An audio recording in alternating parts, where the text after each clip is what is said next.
Saudações psicodélicas, meu nome é Priscila Praud, eu sou psicóloga, psiconauta e hoje o vídeo é sobre os cogumelos mágicos, mais especificamente os cogumelos com psilocibina. Eu vou falar sobre quais são eles, que tipos de efeitos são esperados, o que a gente já sabe sobre os seus princípios ativos, o que faz eles terem potencial terapêutico e também vou falar sobre segurança. Tudo baseado em estudos, artigos científicos e na construção de saberes de dentro da PB.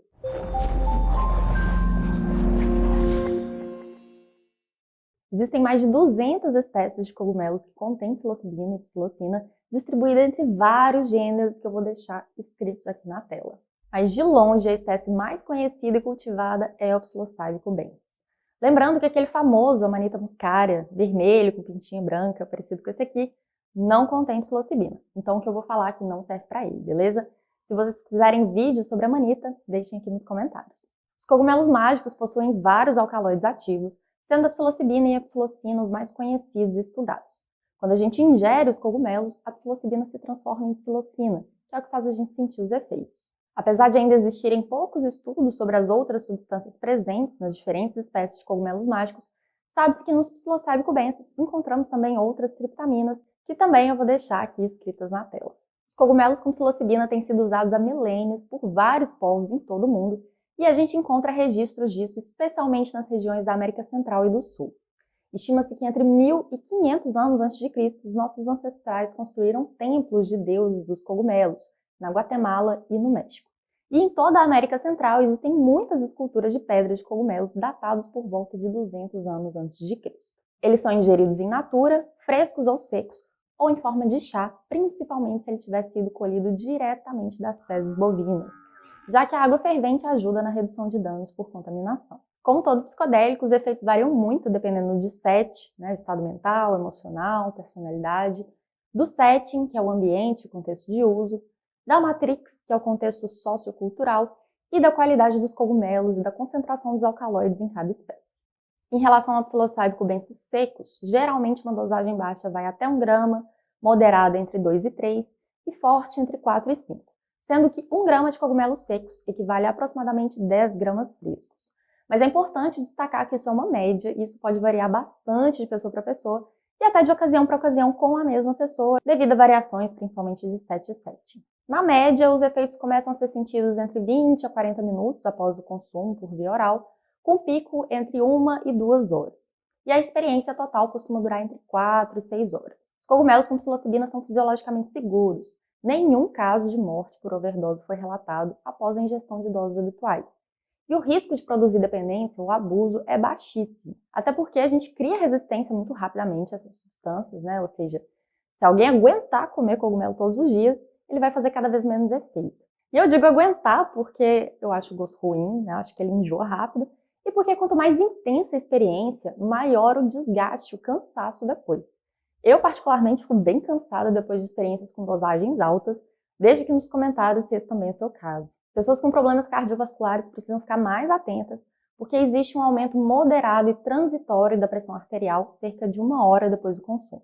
Um efeito colateral também bem comum, principalmente depois de doses altas, é uma dor de cabeça, assim, bem chatinha. E se você faz uso prolongado de antidepressivos, que sejam inibidores seletivos de recaptação de serotonina, os efeitos percebidos dos cogumelos podem ser menores, e existe um risco teórico de síndrome serotoninérgica. Então, nesse caso, o melhor a fazer é consultar uma psiquiatra, um psiquiatra de confiança e que conheça sobre os psicodélicos. As descrições sobre os efeitos são geralmente consideradas positivas e enriquecedoras.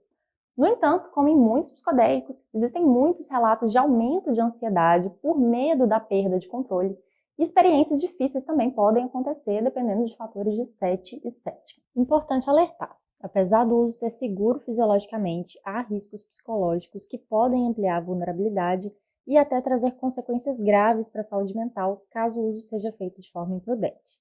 Por isso, a gente recomenda cautela, muito respeito pelo potencial dos cogumelos e, sempre que necessário e possível, buscar auxílio profissional. Lembrando que para algumas pessoas, atualmente, o uso não é indicado, como as pessoas com histórico pessoal e familiar de condições de saúde mental, como esquizofrenia, transtornos psicóticos e transtorno bipolar. Quando usado em ambiente seguro e com suporte, como por exemplo num modelo psicodélico ou num modelo psicolítico, mas não somente, as experiências podem levar a mudanças positivas duradouras na personalidade, atitudes e valores. E é por isso que os cogumelos têm sido estudados para o tratamento de adoecimentos psíquicos. Eu vou falar um pouco mais sobre isso mais no final do vídeo. Seu consumo induz um estado alterado de consciência marcado por mudanças em todas as funções psíquicas, incluindo a percepção, humor, vontade de tomada de decisão, cognição e a experiência do eu ou de si mesmo. As respostas afetivas são intensificadas, ou seja, as emoções elas ficam mais à flor da pele, o acesso a memórias é facilitado e há uma facilitação da introspecção e de acesso a imagens interiores. Essas características ajudam a catalisar processos de catarse e o que o pessoal da psicanálise chama de abreação, que é essa descarga emocional libertadora em relação à recordação de algum evento traumático. Isso, junto a um bom trabalho terapêutico, é muito promissor. A gente sabe também que os nossos pensamentos ficam mais parecidos com o pensamento infantil, um tipo de pensamento provavelmente também mais parecido com um dos nossos ancestrais antes do desenvolvimento mais consistente do ego. A gente tem uma experiência de ego mais afrouxada, né? As defesas ficam mais afrouxadas. É um pensamento com menos restrição, mais caótico, com muita flexibilidade para novas conexões cerebrais. Nessa imagem famosa aqui, vocês podem ver, inclusive, o aumento das conexões cerebrais de uma pessoa adulta sob o efeito de psilocibina. Há também um aumento de sensibilidade geral, em todos os sentidos, inclusive distorções visuais, auditivas, ilusões, pseudo-alucinações, alterações na noção de tempo, espaço e, em dosagens mais altas, sentimentos de despersonalização, uma sensação de perda de contorno ou de mescla com o ambiente. Já sabemos também que a psilocibina altera temporariamente o funcionamento da rede de modo padrão, que é uma espécie de circuito neural que envolve várias regiões do cérebro e também uma alteração na amígdala, que é uma região do cérebro. Eu não vou entrar aqui em muitos detalhes nesse vídeo, mas é importante saber que isso está relacionado a esse aumento de flexibilidade cognitiva e emocional. E mais recentemente, um estudo publicado em 2022 sugere que os efeitos antidepressivos da psilocibina estão também relacionados ao aumento global da integração da rede cerebral. Os mecanismos farmacodinâmicos ainda são pouco conhecidos, mas a gente já sabe que a psilocibina atua no sistema serotonético, principalmente nos receptores 5-HT2A. E ele tem também efeitos indiretos nos sistemas dopaminérgico e glutamatérgico.